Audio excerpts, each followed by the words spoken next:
Every October we celebrate Halloween, but did you know its roots go back over 2,000 years to ancient Ireland?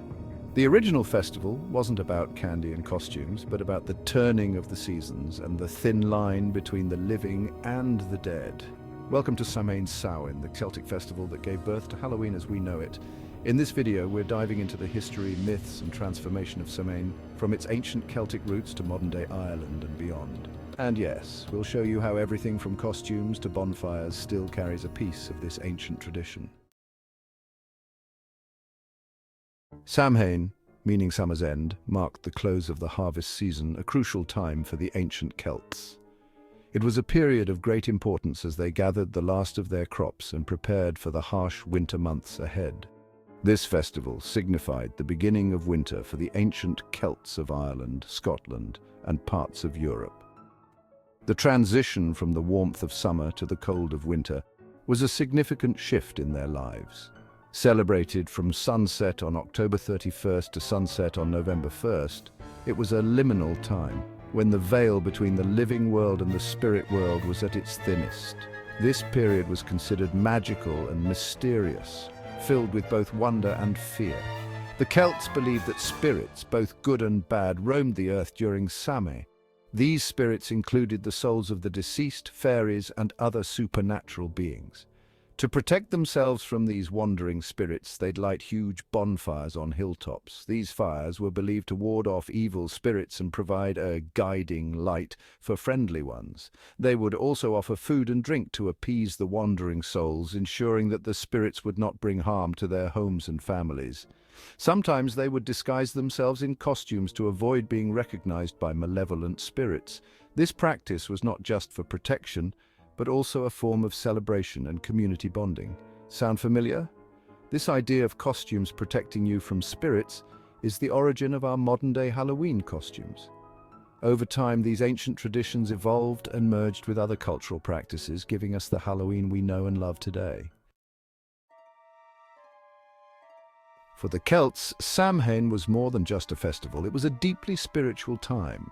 It marked the end of the harvest season and the beginning of winter, a time when the boundary between the physical world and the spirit world was believed to be at its thinnest.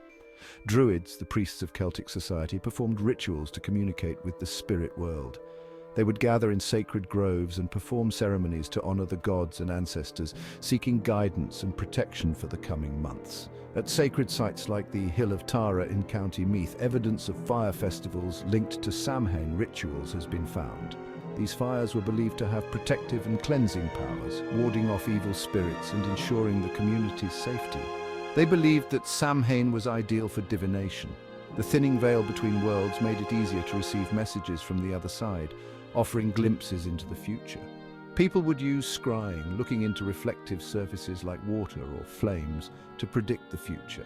This practice was thought to reveal hidden truths and provide insights into what lay ahead. Rituals would include sacrifices and offerings to the gods, hoping to ensure survival through the harsh winter months. These offerings could be crops, animals, or other valuable items given in hopes of receiving the gods' favor. In some parts of Ireland, people still engage in forms of fortune-telling at Halloween, like the tradition of baking barmbrack with hidden objects predicting your future. This custom has been passed down through generations, keeping the spirit of Samhain alive in modern times.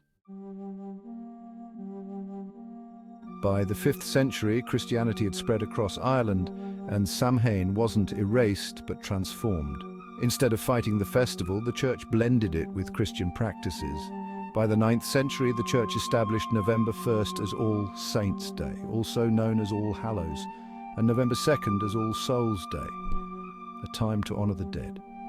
The spiritual significance of Samhain, honoring ancestors, the dead, and the thinning veil between worlds aligned closely with the Christian idea of praying for souls. This clever repurposing ensured that the festival, while Christianized, retained many of its original Celtic traditions. Despite the Christianization of Ireland, many Samhain customs, especially in rural areas, survived well into the 19th century. The festival of Samhain, celebrated by the ancient Celts, eventually morphed into the Halloween we know today. Originally, Samhain marked the end of the harvest season and the beginning of winter. a time when the boundary between the living and the dead was believed to be at its thinnest. Bonfires were lit to ward off spirits, and people wore costumes to disguise themselves from wandering ghosts. In the 19th century, Irish immigrants fleeing the Great Famine brought their customs to the United States.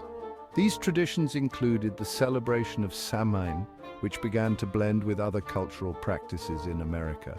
One of the most iconic transformations was the replacement of turnips with pumpkins for carving jack-o'-lanterns.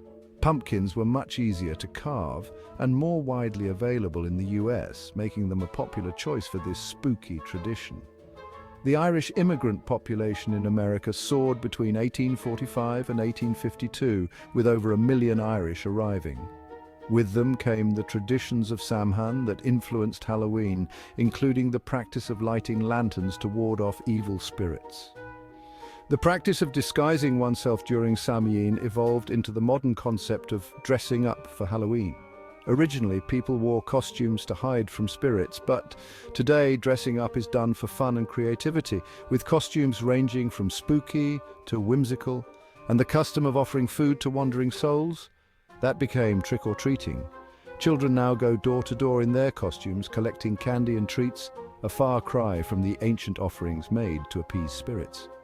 This transformation shows how cultural practices can evolve and adapt over time, blending old traditions with new ones to create the festive holiday we enjoy today. But in Ireland, Samhain still holds on to its ancient roots. Today, the Puka Festival in Boyne Valley, launched in 2019, is one of the biggest celebrations that revives Samhain traditions. It mixes Irish folklore, large bonfires, live storytelling, and huge light installations that harken back to the mystical spirit of the festival. Traditional foods like barmbrack, colcannon and roasted nuts still play a major role in Samhain celebrations. Games like Snap Apple, trying to bite an apple hanging from a string, continue the playful divination rituals of the past. 4 supernatural nights of music, comedy and Halloween spectacle await you in the historic town of Trim and its magnificent castle grounds, all free to attend and open to the public. In modern Irish households, barmbrack is baked with hidden symbols, like a ring for marriage or a coin for wealth, just as it was done centuries ago.